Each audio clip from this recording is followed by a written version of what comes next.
Keesokan pagi, Levi sudah berdiri di samping Tristan yang sedang menyantap sarapan. 10 orang pengawal, 2 orang penjaga gerbang dan 8 orang pelayan telah kembali bekerja di rumah Tristan. Selesai sarapan, Tristan menanyakan jadwalnya hari ini pada Levi.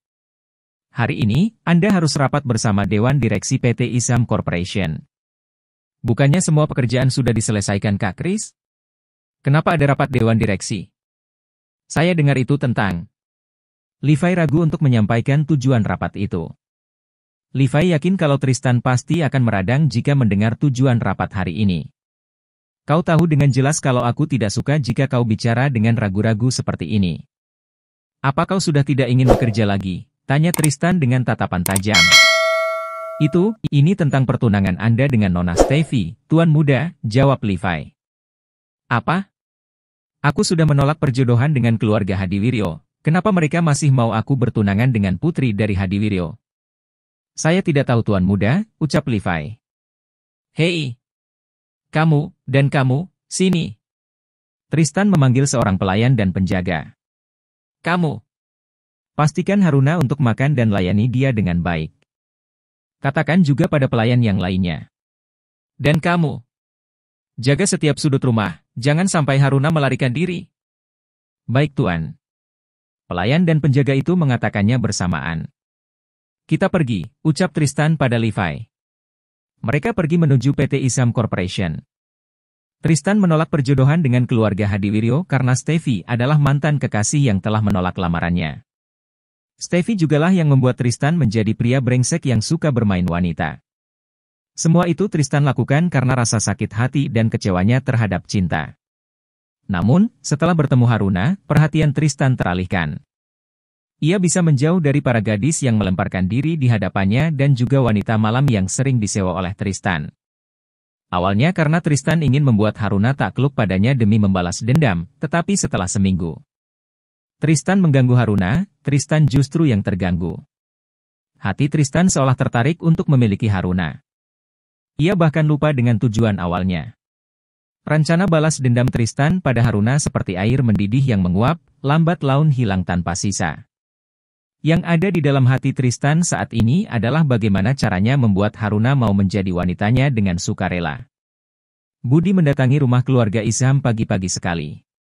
Edi, kakeknya Tristan, Christian dan kedua orang tua Tristan sedang sarapan bersama. Budi datang dan langsung duduk di kursi samping Isham. Kak, aku punya berita bagus untukmu, ucap Budi.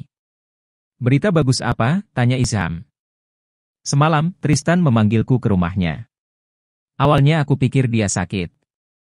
Tapi ternyata di sana ada seorang gadis cantik yang tergolek lemas karena tenggelam, ucap Budi menceritakan kejadian semalam. Haruna?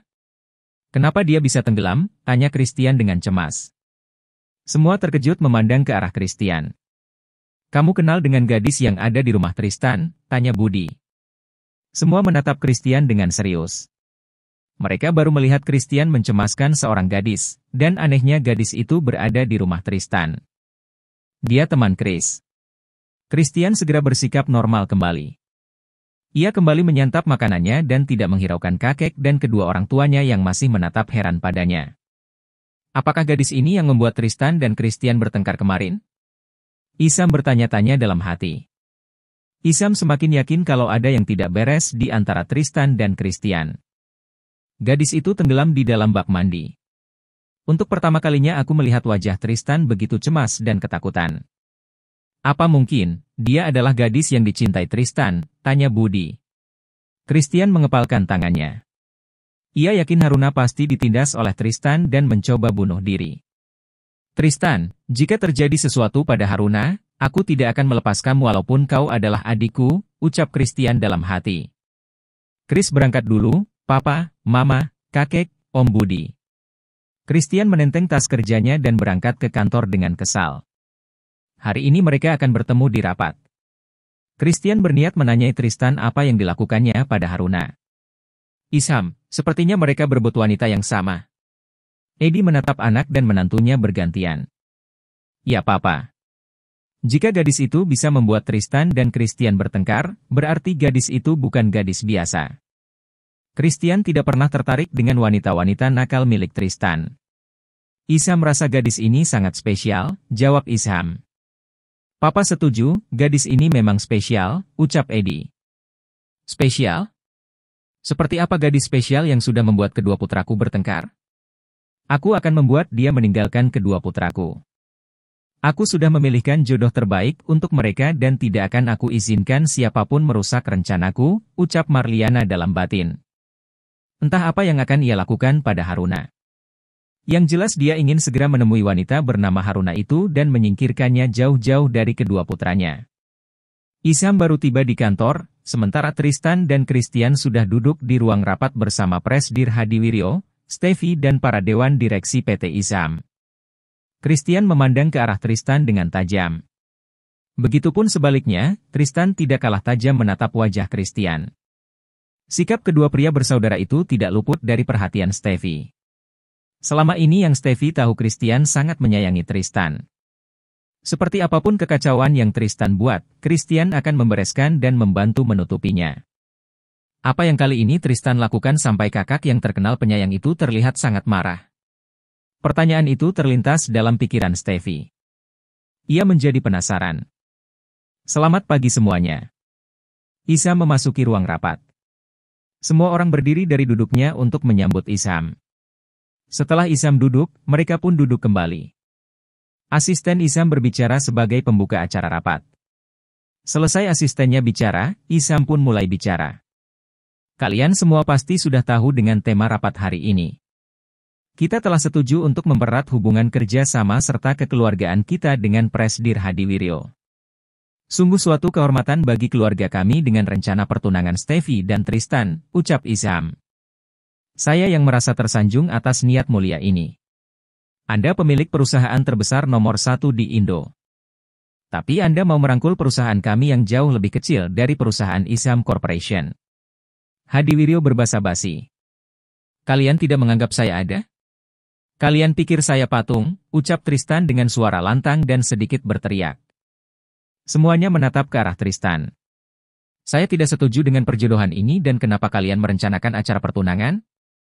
Saya menolak. Tristan keluar dari ruang rapat. Christian berpamitan pada ayahnya dan menyusul Tristan.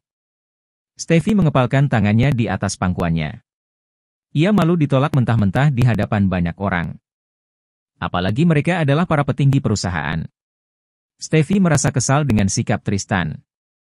Padahal Steffi yakin Tristan masih mencintainya sama seperti dirinya. Steffi tahu Tristan hanya ingin membalas dendam atas penolakannya dulu. Steffi menatap pintu dengan tatapan tajam. Ia lalu berdiri dan menyusul Tristan dan Christian. Christian mengejar Tristan dengan langkah cepat. Tristan sudah membuka pintu mobil dan hendak masuk. Suara panggilan Christian membuat Tristan mengurungkan niatnya masuk ke dalam mobil. Tristan menutup kembali pintu mobil dan berdiri di samping mobilnya. Tristan! Tunggu! Steffi mendekati Tristan dan Christian. Steffi bersembunyi di samping mobil yang terparkir tidak jauh dari posisi Tristan berdiri. Ada apa? Apa yang kamu lakukan pada Haruna? Kenapa dia bisa tenggelam di dalam bak mandi? Bukan urusan kakak, jawab Tristan. Haruna? Siapa gadis yang mereka ributkan, gumam Steffi pelan. Baru kali ini aku mendengar Kak Kris mengkhawatirkan seorang gadis. Steffi tidak habis pikir, kenapa mereka memperebutkan gadis itu. Steffi meninggalkan tempat itu dan masuk ke dalam mobil merahnya. Steffi melaju menuju rumah Tristan, ia penasaran dengan gadis bernama Haruna. Aku harus tahu, siapa sebenarnya Haruna? Dan kenapa dia ada di rumah Tristan? Steffi menambah kecepatan laju mobilnya. Tidak sabar rasanya Steffi ingin segera sampai di rumah Tristan. Tok tok tok. Ceklek. Nona, kami masuk ya. Pelayan itu masuk dan membawakan makanan untuk Haruna. Ia menaruhnya di nakas.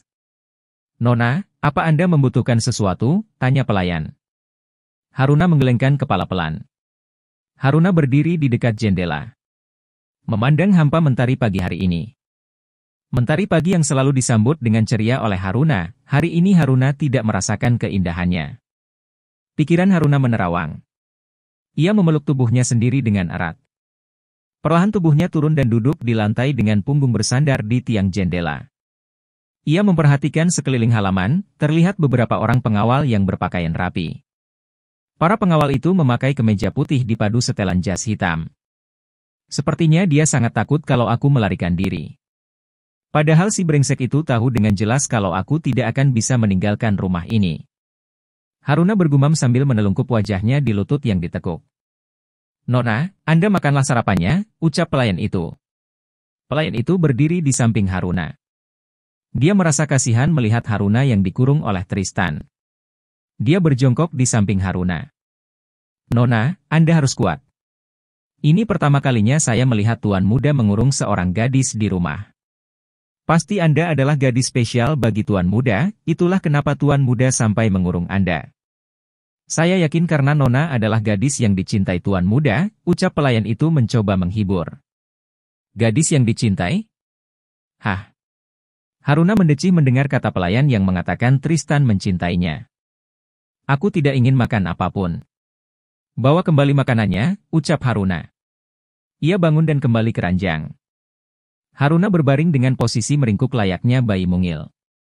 "Nona, makanlah walau cuma sedikit. Kalau Nona tidak makan, pelayan bisa dimarahi tuan muda." Pelayan itu membujuk Haruna agar mau memakan sarapannya. Namun Haruna tetap meringkuk tidak beranjak sedikit pun dari posisinya. Sampai pelayan itu keluar dari kamarnya pun Haruna tetap diam. Air mata Haruna perlahan menetes membasahi telapak tangan yang menjadi alas kepalanya. Haruna tidak pernah menduga jika hidupnya akan menyedihkan seperti saat ini.